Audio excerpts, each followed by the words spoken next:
Yo l'équipe, c'est Arcos. Bienvenue dans ce nouveau podcast où dans cette vidéo je vais vous parler d'un état d'esprit qu'il faut avoir. Ça rejoint un petit peu la vidéo du baléquisme. Mais cette qualité, elle va vous être utile. Elle va vous amorcer beaucoup de problèmes. Elle va contribuer à votre paix intérieure et va vous aider à rester fort dans les moments difficiles. Je parle bien sûr de la capacité du détachement ou la mentalité du détachement. En fait, quand tu es détaché des choses, en fait, que ce soit dans tout et n'importe quoi, tu souffres, mais tu souffres 10 fois moins qu'un gars qui mettait tous ses œufs dans le même panier. Je m'explique. Je vais vous donner deux situations. T'as un gars, il va avoir deux filles. D'accord? Enfin, une fille, pardon. On va l'appeler Sabrina. Donc, le gars, il s'appelle Monsieur A. Monsieur A, lui, il en a rien à foutre. C'est-à-dire que oui, Sabrina lui plaît, elle est magnifique, belle brune, 1m65, 55 kg, magnifique et tout, très jolie. Il va se dire putain, elle est belle et tout, belle robe et tout, elle est très jolie. Donc du coup, je vais la voir parce qu'elle me plaît. Donc voilà, je vais essayer d'initier le contact et voir si ça se passe. Puis, voilà. Donc Sabrina, voilà, il réussit à lui parler et tout à Sabrina. Et du coup, qu'est-ce qui se passe? Bon, au début, Sabrina, elle est pas trop réceptive. Elle est en mode, tu vois, t'es un inconnu. Bon, voilà, je suis un peu gêné, mais voilà, je suis gentil par politesse, tu vois. Mais voilà, d'abord, et puis après, bon, voilà, il voit que, bon, écoute, Sabrina, donc il sympathise pendant une demi-heure avec elle sans trop la déranger. Donc, il fait attention à ce que il est gênant ou pas, mais il sait très bien ce qu'il fait, mais il s'en bat les couilles, c'est-à-dire que bon, il sait très bien que, vu que c'est le jeu, il sait très bien qu'il peut se faire recaler. Il sait très bien que quand il va donner un de ses réseaux sociaux ou son téléphone, il va pas forcément un jour être appelé. Donc voilà, donc Monsieur A propose, bon ben écoutez Sabrina, voilà, je trouvais votre présence assez agréable, voilà, passez une très bonne journée, je vous donne mon numéro de téléphone, voilà, je te donne mon numéro de téléphone, si tu as envie qu'on se revoie, tu m'appelles, tu m'envoies un texto, comme ça on se revoit, et puis voilà. Passe une bonne journée Sabrina. Plié, terminé, il a fait le travail. Alors que Monsieur B, lui, il est pressé. Lui, il veut à tout prix la meuf. Il sait qu'il y a plein de meufs belles, mais il veut à tout prix Sabrina, tu vois, parce qu'il sait très bien qu'il n'arrive pas à choper. Sabrina, donc voilà, Monsieur B dit bonjour à Madame Sabrina. Voilà, Sabrina lui plaît tout ça, comme Monsieur A. Mais voilà, il va essayer d'insister. Il voit qu'au début, Sabrina n'est pas très réceptive. Bah, Monsieur B, il sera un petit peu dérangé. Donc du coup, ça va créer un malaise dans la conversation. Tu sauras que ça sera que du platonique. Alors que ce qui n'était pas le cas avec Monsieur A. Monsieur A, lui, il a montré son intérêt envers Sabrina. Mais voilà, il n'est pas à chaque fois revenu dessus. Il n'a pas essayé de précipiter les choses. Donc Monsieur B donne son numéro, machin. Sauf que lui, il donne pas son numéro. Parce qu'il sait il veut, en fait, lui, ce qu'il veut, c'est que il veut à tout prix avoir le numéro de Sabrina, ou l'Instagram, ou le Snap de Sabrina, bref, un contact. Mais étant donné que Sabrina n'était pas à l'aise, elle passe des excuses. Ouais, tu vois, c'est compliqué, j'ai pas Snap, j'ai pas Instagram. C'est pas vrai, toutes les meufs aujourd'hui elles ont Snap, toutes les meufs aujourd'hui elles ont Insta. Si elle te dit ça, c'est qu'elle ne veut pas de toi. Et en fait, Monsieur B, il avait peur de tiens, je te donne mon numéro de téléphone, comme ça tu m'appelles et tout. Comme ça, si le jour t'es intéressé ou pas, voilà, tu m'appelles, voilà, si t'as envie qu'on se revoie, tout ça. Sabrina, non, il a pas fait ça avec Sabrina. Il a juste dit ouais, est-ce que tu peux me donner ton Snap, tu peux me donner ton Instagram, tu sais, en mode un chien qui quémande, tu sais, à son maître. Sabrina, à chaque fois, elle détournait, elle faisait le serpent. Et puis voilà, Monsieur B, il a pas réussi. Donc il parvient à décrocher son numéro de téléphone à Sabrina, parce que Sabrina ne veut pas voir ce que fait ce que fait Monsieur B sur le réseau social. Donc forcément, Monsieur B ne peut pas trop avoir d'informations sur elle. Bref, elle lui donne son portable pour qu'il le laisse tranquille. Donc, qu'est-ce qui va se passer? Deux gars ont accosté Madame Sabrina. Ok. Bon, voilà, au bout d'une semaine, Monsieur B continue à chercher, à être attaché aux choses, que ce soit au matériel, que ce soit par rapport aux réactions des gens, il est attaché à tout en fait, on va dire. Bref, et quand il perd des choses, ben, Monsieur B est déstabilisé. Monsieur B fait des dépressions. Monsieur B insulte toute la terre entière parce qu'il n'a pas ce qu'il veut. Parce que les choses ne se déroulent pas comme il voulait. Alors que Monsieur A, lui, voilà, il a donné son numéro à Sabrina, il s'est barré, voilà. Voilà, il s'est dit, bon, écoute, me rappelle pas, tant pis pour elle. Moi, j'ai fait mon boulot, j'ai fait le premier pas, j'ai proposé, maintenant, terminé, tu vois. Moi, je vois si elle est intéressée. Voilà, on verra bien. Voilà, Monsieur A est occupé, voilà, il fait des choses de manière décontractée, tu vois, il sort avec ses potes, il travaille, il essaye d'évoluer, il s'entretient physiquement, etc., etc. Bref, Monsieur A, c'est le gars parfait. Enfin, c'est pas le gars parfait, mais c'est un gars exemplaire. Qu'est-ce qui se passe? Au bout d'une semaine, il va se passer deux événements autour de Sabrina. Le premier, c'est Monsieur B. Monsieur B, qu'est-ce qu'il va faire? Il va envoyer un message à Sabrina. Alors, voilà, j'ai bien aimé l'autre fois de ta rencontre et tout, tu sais, au calme, il dit ça, alors que Sabrina, elle s'emballe les ovaires, littéralement. Et il dit à Madame Sabrina, oui, voilà, ça te dit qu'on se voit et tout. Voilà, pas de réponse. Il est lâché sur vue. Ok, Monsieur B, il attend quelques heures. Ah mais je comprends pas pourquoi Sabrina ne me répond pas. Mais c'est quoi ça? Donc du coup il fait Sabrina avec des points d'interrogation et il continue. Et à force de lui envoyer un message, Sabrina par pitié elle fait bon tu sais quoi, étant donné que voilà tu as vu très bien que je ne suis pas intéressé, bonne continuation tu vois. Enfin après que Monsieur machin.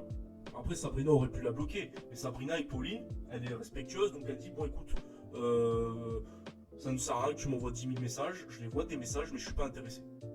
Point. Après, monsieur B fait de toute façon, les femmes c'est toutes des putes, je suis jamais intéressé, de toute façon c'est toutes les mêmes, faut toutes les difficiles, là je comprends pas, c'est quoi ça, tu vois. Il va commencer à rager. Peut-être pas sur le téléphone, mais il va rager, il va se plaindre, tu vois. Il va attirer du négatif. Alors que, qu'est-ce qu'il fait, Monsieur A? Eh ben, Monsieur A, eh ben, lui, il est tranquille, tu vois. Et qu'est-ce qu'elle va faire, Sabrina? Elle se dit, ah ouais, le mec, il était cool et tout, t'as vu, il était un peu décontracté, voilà. Bon, il a fait le premier pas. Et elle va se dire, putain, lui, j'aimerais bien le voir et le rencontrer pour voir si c'est un bon gars, tu vois, si c'est un gars qui me plaît. Donc Sabrina lui envoie un message, hey, salut, ça va? Voilà, donc Monsieur A répond et tout. Sabrina il dit bon écoute voilà et je me suis rappelé de l'autre fois où on s'est rencontrés, voilà, j'aimerais bien te voir et tout, mais voilà je ne sais pas où machin parce que Sabrina est une femme et c'est pas elle laisse le leadership au gars qui lui plaît, au gars qui l'intéresse initialement. Donc qu'est-ce qu'elle va faire? Elle fait ouais du coup on se voit quand et où machin. Monsieur A il dit bah tiens on se voit à la plage à tel endroit à telle heure et puis tu me tiens au courant à la veille et comme ça tu te prépares et tout. Etc. Ok, pas de souci et tout. L'affaire est réglée pour Monsieur A. Monsieur A va au date. Qu'est-ce qui se passe? Voilà, il y a un bon feeling avec Madame Sabrina. Et au bout d'une journée, qu'est-ce qu'il fait? Eh ben, il fait un bisou à Sabrina. Et oui. Au bout de la deuxième fois, ils sortent ensemble. Ça se passe bien. Au bout de la troisième fois, eh ben, il pine Sabrina. Il pine Sabrina qui est une 9 sur 10. Voilà. Monsieur A, lui, il s'en bat les couilles. Et lui, il est détaché du résultat. Mais quand tu es détaché du résultat, ça va pas forcément arriver, ce genre de choses. Mais tu as plus de probabilité d'attirer ce que tu veux quand tu es détaché. Tu veux la chose, mais tu ne la veux pas impérativement. Ce n'est pas le but premier. Monsieur A n'a pas mis tous ses œufs dans le même panier. C'est pour ça que lui, il s'en bat les couilles. Les gars, c'est un exemple. Alors cet exemple a été très long, c'est vrai. Mais c'est pour vous illustrer les deux mentalités différentes. Qui est assez courant, que j'ai eu autrefois. Autrefois, j'étais comme Monsieur B. Aujourd'hui, je suis comme Monsieur A. Parce qu'en fait, j'ai traversé plein de choses dans ma life qui m'ont dit, bon, bah, à quoi bon, en fait, tout est éphémère. Tu vois, je veux dire, tout est éphémère. Dans tous les cas, tu vas perdre. Tu vas perdre des choses. Et c'est comme ça, c'est le jeu de la vie. C'est comme ça, c'est inévitable. Tu vas perdre des proches parce que voilà, nous ne sommes pas éternels. Ou du moins sur Terre. Sur Terre, nous ne sommes pas éternels. Nous allons tous mourir. Ça, c'est clair. Avant de voir le Créateur. Et pour ce qui est même des relations, même des choses dans la vie, tout est éphémère. Donc il faut profiter, mais il faut aussi se concentrer sur ce qui est l'essentiel. Et l'essentiel, le fait de se concentrer sur l'essentiel, va faire que nous serons détachés aux choses qui ne nous apportent pas quelque chose, qui peuvent nous faire avancer. Un mec qui est attaché aux meufs, un mec qui est attaché à vouloir à tout prix du sexe avec des femmes, un mec qui est attaché au matériel, un mec qui est attaché à ses potes, qui est dépendant de quelqu'un ou de quelque chose, le jour où il perd cette chose-là, ce qui va arriver à coup sûr, ce gars, il va faire une grosse dépression. Il va jamais s'en remettre. Si, il va s'en remettre, mais il va prendre beaucoup plus de temps que le gars qui est stoïque. Tu vois, le gars qui est stoïque, ah ok, bah, j'ai montré mon intérêt à une meuf, voilà, je les DM et tout sur Instagram. Bon, écoute, la meuf, c'est sa façon de me montrer qu'elle n'est pas intéressée, je l'ai pas harcelé. Voilà, j'ai juste montré mon intérêt, je lui ai dit, bon, écoute, voilà, si ça t'intéresserait qu'on se voit, je te propose la semaine prochaine, si tu es ok. Ah ok, elle m'a bloqué, bon, tant pis pour elle. Moi, c'est pas moi qui perce, dans tous les cas, c'est elle. Elle me perd, c'est son problème, c'est pas mon problème. Et le gars, il passe à autre chose. C'est ce qu'il faut, avoir cette mentalité. Il faut avoir cette mentalité. Il faut arrêter de chialer. Parce qu'un gars qui est dépendant, un gars qui est dépendant, qui n'est pas détaché, il va croire n'importe qui. Il va prendre en compte tout ce que pensent les autres. Ça va affecter son opinion. Les choses extérieures vont l'affecter intérieurement. Et ce gars-là est tellement faible. Parce que n'importe qui peut le balader. Les meufs le manipulent. Les meufs leur font faire des trucs à ce gars-là. Voilà. Le gars, il est influençable, il est manipulable, il est faible. Psychologiquement, il est faible. Tout, on l'écrase. Celui qui est dépendant, on l'écrase. Celui qui est dépendant, on ne le respecte pas. On s'en fout de lui. On s'en fout de lui. Et même quand on s'en fout de lui, on ne le respecte pas. On ne le respecte pas. Ce mec, c'est une serpillère. Les gars, j'étais ce gars-là. Il y a 1 an ou 2 ans, j'étais comme ce gars. Je croyais à toutes les promesses qu'on m'a faites. J'ai été à l'embauche. J'ai fait 4 jours d'essai. 4 jours d'essai. Le patron, il le savait qu'il n'allait pas me prendre. Mais il m'a manipulé pour que je fasse plus de jours d'essai et me tège comme de la merde. Oui, je suis tombé sur un connard. Pourtant, je lui ai précisé que je n'avais jamais fait de profession. Surtout dans la restauration. Parce qu'à l'époque, j'étais mineur. Au début, il faisait le gars compréhensif. Le gars, oui, t'inquiète pas, voilà. Et puis finalement, il n'en est rien du tout. Dans la réalité, le jour J, il n'en était rien du tout. On me faisait faire les pires choses. Les pires choses. Il n'y avait pas de rôle fixe attribué. Pour que ça soit carré. Non, tu fais tout et n'importe quoi. Tu vois ce que je veux dire? Alors, le gars, il m'a pris pour un con. Il m'a têche comme de la merde. J'étais pas respecté par les autres salariés. Oui, j'étais ce gars-là. Aujourd'hui, il n'en est plus. Aujourd'hui, ces gens-là, ils sont morts. Maintenant, on essaye de me manquer de respect. Pour moi, dans ma vie, tu disparais pour l'éternité, ma gueule. Et si tu essayes de revenir, je te pète la gueule. Je te pète la gueule. J'en ai rien à foutre que je suis le promouvoir, celui qui promue la violence. Ouais, mais tu promues la violence, c'est pas bien. Ta gueule. Ta gueule. Ferme ta gueule, frérot. Je suis pas une serpillère. Et j'incite pas les gens à être des serpillères. Moi, j'en ai marre de voir des gens se faire marcher dessus. Pour ça que je fais ces vidéos, les gars. Pour aider les gens. S'il y aurait quelqu'un qui parle comme moi, à mon époque, qui m'aurait parlé quand j'étais tout petit, putain, mon gars, j'aurais évité des galères. Frérot, je vous parle sérieux, les gars. Parce que j'étais dépendant des choses. Des choses qui peuvent partir à tout moment. Quand tu es dépendant des meufs, tu fais n'importe quoi pour essayer de les garder ou pour essayer de les avoir. Et quand la meuf elle voit ça, elle se dit putain, je peux le contrôler, je peux le manipuler, je peux l'écraser psychologiquement, je peux le faire marcher. Je peux utiliser des leviers psychologiques, je peux appuyer sur le bouton colère, tristesse, joie, désespoir, etc., etc. Voilà ce que se disent les gens. Pas que les meufs, les gens en général. Quand ils voient qu'ils peuvent te prendre par le bâton ou par la carotte, ils vont le faire. Et ça, c'est le pire jeu. Mais maintenant que j'ai appris tout ça, je vois les choses arriver. Et quand je vois qu'on essaye de me contrôler ou de m'enfermer, psychologiquement, je me casse. Ou alors, je fonce dans la personne, je l'écrase. Par un coup de revers. Par un coup de revers.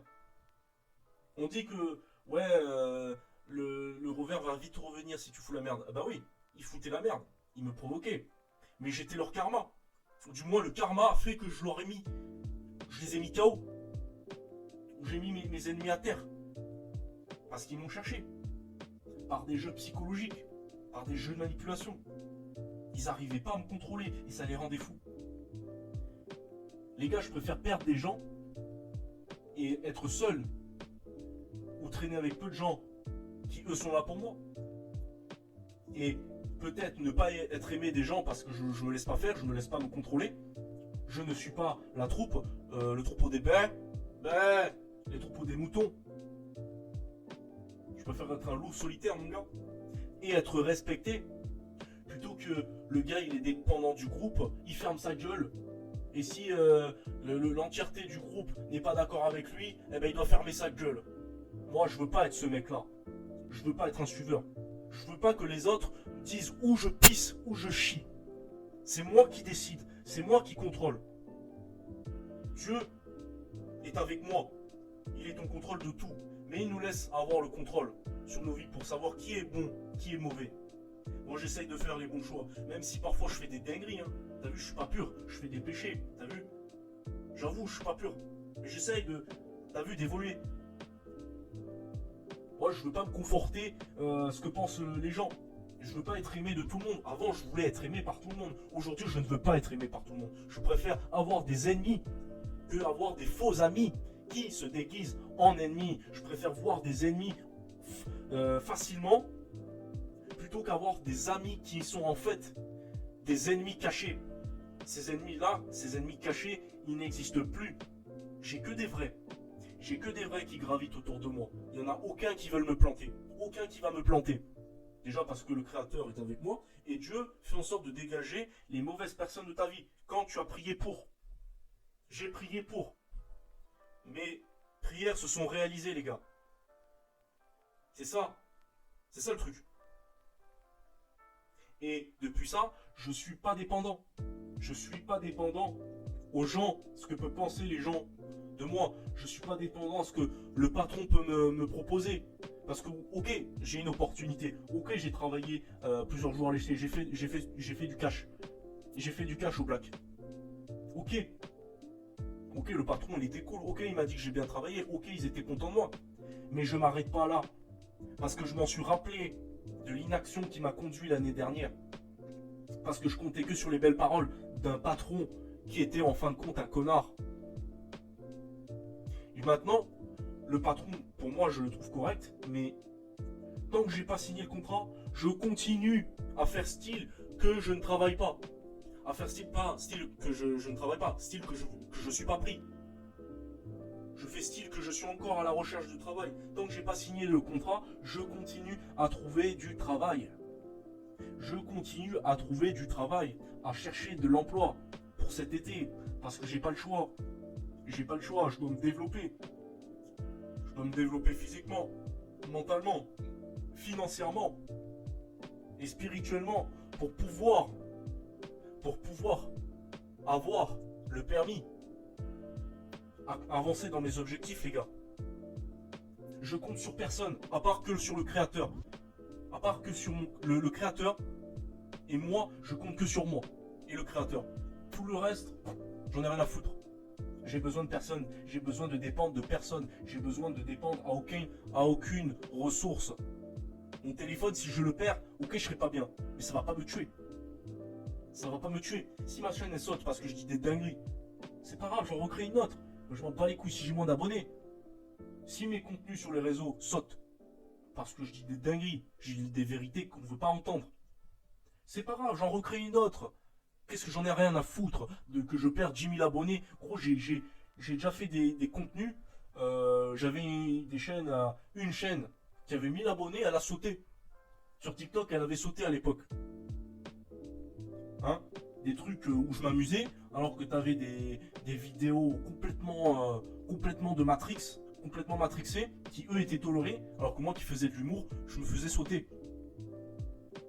Les gars, c'est réel. Et depuis, à force d'avoir vécu ces événements de perte, se dire, bah à quoi bon en fait? Ça rentre, ça sort. Les choses, c'est comme des électrons. Les électrons, ça va du point A au point B. T'as l'engin, ok? L'électron, il va alimenter l'engin, il va fournir de l'énergie à l'engin. L'engin qui va fonctionner, ok? Et l'électron, il va partir. Il va partir de l'engin une fois que l'engin a fonctionné. La vie, c'est comme ça. Les événements, les meufs, tout ça, c'est qu'éphémère. Même la souffrance est éphémère. Vous ne devez pas vous apitoyer dans son oh, je suis malheureux, il n'y a que moi qui souffre. Gros, c'est éphémère. Le lendemain, tu iras bien. Dans une semaine, tu iras bien. Ou plus tard, ok, dans 2 semaines, tu iras bien, frérot. Il faut arrêter de chialer. Il faut arrêter de tout mettre ses œufs dans le même panier, frérot.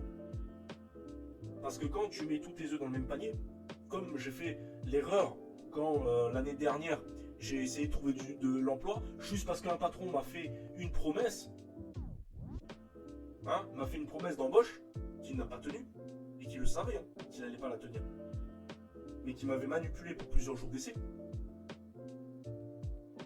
J'ai été con à l'avoir cru. Quand t'es gentil, que tu ne sais pas, t'es con. Quand t'es innocent, t'es con, tu te fais niquer. Depuis ce jour-là, je m'en rappellerai, et depuis ce jour-là, ma mentalité a changé. Pendant 2 mois, j'étais enragé, j'étais pas bien. Oh, heureusement qu'il y avait mon collègue, mon ami qui était avec moi. À la salle, lui, on allait tout défoncer. Oh, je faisais des perfs que j'aurais jamais pu faire. Tu vois ce que je veux dire, frérot? Les gars, c'est réel. Quand tu mets tout sous le même panier, après t'es baisé. Il suffit que l'opportunité se barre. T'as plus rien, frérot. T'as plus rien. C'est comme quand tu fais tes choix sur Parcoursup. Tu vas pas mettre tous tes choix sur une seule chose. Tu vas pas faire qu'un seul choix. Tu vas faire 10 choix. Voire 20 sous-vœux. 10 sous-vœux. Donc ça te fait au total 20 vœux. 20 vœux. Comme ça, si t'es pas pris dans la seule université que tu voulais être, au moins tu es sûr d'être pris à autre part, dans quelque chose qui te plaît moins, mais au moins quelque chose dans lequel tu peux rebondir. C'est ça le secret, ma gueule. C'est ça le secret, et ce que tu peux faire quand tu es détaché. Tu dis, ok, l'événement A n'est pas possible, la meuf A ne veut pas de moi, pas de souci, on va voir ailleurs. Ailleurs, on ne veut pas de moi, on va voir ailleurs. Et là, on veut de moi, ok, tant mieux, c'est bien, on prend. Cette mentalité qu'il faut avoir. Sur ce, les gars, tchuss, et à très bientôt pour de nouvelles vidéos. Et n'oublie pas que dans ces moments-là, c'est toi le prix.